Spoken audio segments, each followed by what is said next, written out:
무엇으로 보답할까? 안녕하세요. 저는 HCS에 17기로 입학한 박설아입니다.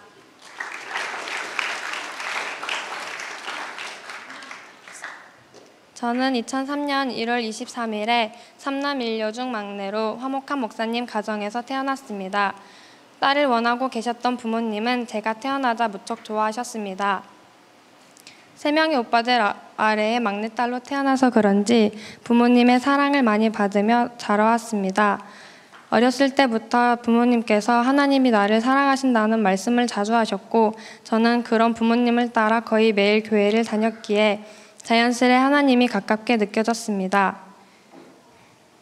제가 초등학교에 입학하고 9살이 될 때쯤 아버지가 교회 담임 목사님으로 위임을 받으셔서 이사를 하고 교회에도 옮겼습니다.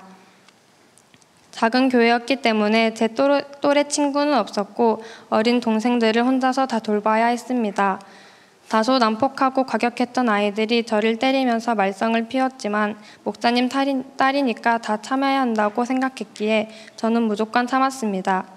교회에서나 학교에서나 주변으로부터 착하다는 칭찬을 받다 보니 제 속에서는 교만함이 올라오기 시작했고 계속해서 남들에게 인정받으려는 욕구 속에서 저를 가두어 갔습니다. 가식적으로 착한 척을 하였고 마음속으로는 친구를 판단하고 정죄했습니다. 그와 동시에 착한 아이 이미지 속에 갇혀서 감정 표현을 하지 않는 아이가 되었습니다. 감정을 참는 습관은 인간관계에서도 문제가 되었습니다. 친구들이랑 지내면서 감정이 쌓였지만 아무 말 하지 않고 참았습니다. 안에다 썩혀두었던 감정이 나중에 터져서 갑작스럽게 관계를 끊어버리는 등 서투른 인간관계를 가졌습니다. 중학교 시절 크고 작은 트러블을 겪는 가운데 친구들이 하는 말에 상처를 많이 받았습니다. 친구들의 말에 저의 가치와 정체성이 쉽게 흔들렸고 그 친구들이 판단하여 깎아내린 제 모습으로 살아가게 되었습니다. 자존감이 바닥까지 내려갔고 아무도 날 좋아해주지 않는 것 같아 하나님이 날 사랑하신다는 말씀마저도 믿어지지 않고 의심되었습니다. 같이 다니는 친구들과 스스로를 비교하며 아무 색깔도 없는 것 같은 제 자신이 한심했고 이런 저를 하나님은 사랑하지 않으셔서 하나님의 도구로 사용하지 않을 거라는 생각을 했습니다. 이렇게 거짓 진리를 쫓아 살다 보니 저의 마음은 늘 불안했고 공허했습니다. 내가 누구인지를 알고 싶어졌고 변화되어 성장하고 싶었습니다.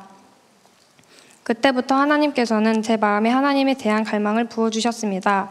시간이 지나 일반 고등학교에 입학하고 친구들을 통해서 세상적인 것들을 보게 되었습니다. 욕과 뒷담, 음란함 속에서 지내야 했습니다. 그 속에서 학교 생활을 하기가 지쳤고 버거웠습니다. 그럴수록 하나님은 말씀을 보게 하셨고 기도하게 하셨습니다. 나를 왜 이 학교에 보내셨는지 하나님의 뜻이 무엇인지 알 수 없었습니다. 기도 가운데 친구들을 정죄했던 마음이 점차 안타까운 마음으로 변화되었고 친구들을 전도해야겠다는 마음이 생겼습니다. 그러나 무언가를 말로 전하는 것에 재능이 없었다고 느꼈던 저는 전도를 할 수가 없었습니다. 그때 하나님께서 주일 설교를 통해 저에게 말씀하셨습니다. 그리스도인들은 그들의 삶으로 세상 사람들에게 예수님을 보게 한다. 설교를 듣고 말로 복음을 전하지 않아도 나의 말과 행동으로 예수님을 전할 수 있겠구나 생각을 했습니다.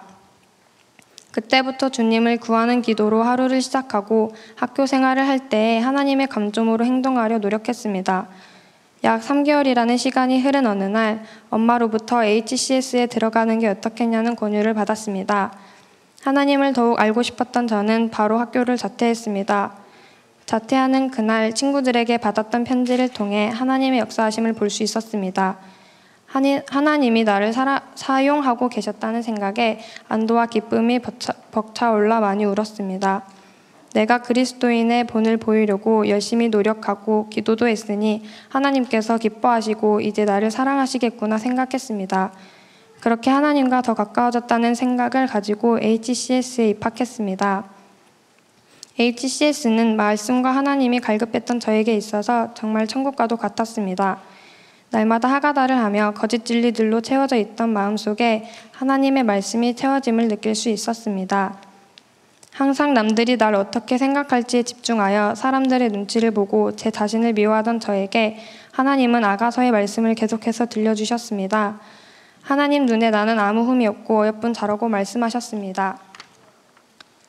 그러나 자꾸만 의심이 되었습니다. 제가 무언가를 해야 하나님이 저를 사랑하시고 죄를 지으면 사랑하시지 않을 것 같았습니다.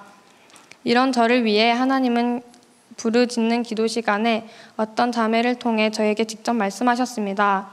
나는 너를 정말 사랑한단다. 너의 기도하는 모습을 기뻐한다. 그날 저는 하나님의 사랑을 직접적으로 느끼게 되었고 하나님을 향한 의심도 버리게 되었습니다.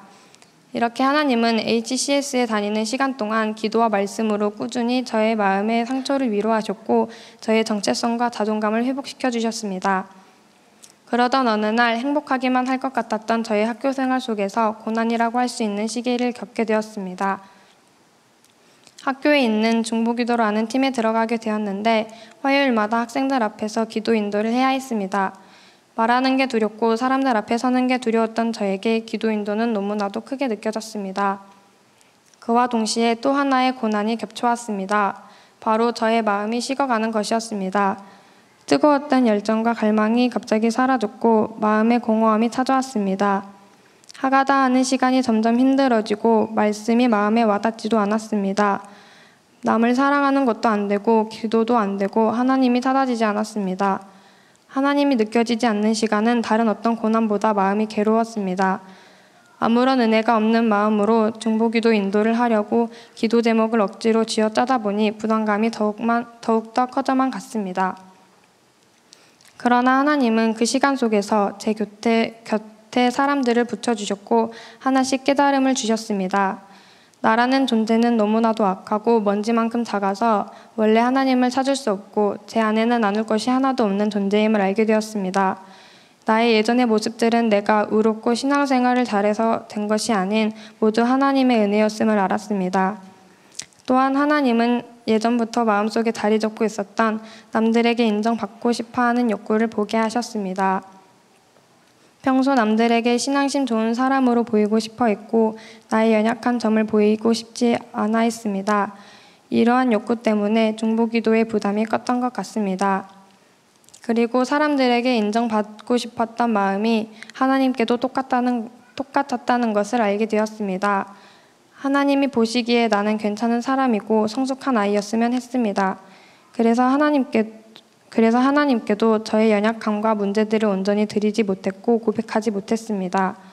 학교생활, 중보기도, 나의 속마음 모두 나의 힘으로 되는 게 아무것도 없음을 깨닫고 하나님을 붙잡았습니다.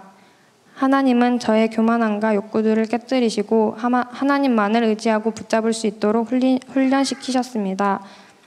이제는 하나님 안에서 사람들의 시선으로부터 조금씩 자유함을 경험하며 하나님 앞에서 숨기지 않고 제 모습을 올려드리게 되었습니다.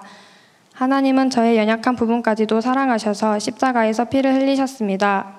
내가 무언가를 하지 않아도 나의 존재 하나만으로 기뻐하십니다. 나에게 하나님이 느껴지지 않고 보이지 않더라도 하나님은 항상 제 안에서 역사하고 계시며 하나님의 선하신 섭리 가운데에 저를 이끌어 가십니다. 고난은 하나님의 사랑을 알아보고 배우는 기회이며 축복입니다. 이곳까지 저를 완벽하신 계획 가운데에서 이끌어주신 하나님께 감사드리며 앞으로도 저에게 크신 사랑을 보여주실 하나님을 기대하고 찬양합니다. 말씀 읽고 마치겠습니다. 내게 주신 모든 은혜를 내가 여호와께 무엇으로 보답할까? 시편 116편 12절 감사합니다.